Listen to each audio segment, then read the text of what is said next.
Petrol అయిపోయినా సరే బండి ఆపే ప్రసక్తే లేదు.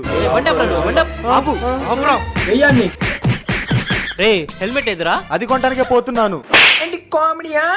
దిగరాబండి. ఉండు, ఈ రోజు మీరంతా డీబారే. 66 రూపాయల ప్లాన్ తో రీఛార్జ్ చేయండి. ఇక్కడ నన్ను లాఠీ చార్జ్ చేస్తుంటే మధ్యలో నీ రీఛార్జ్ కావాలి ఒకటి. సార్ వాడు ఎవరికి ఫోన్ చేస్తున్నాడు సార్.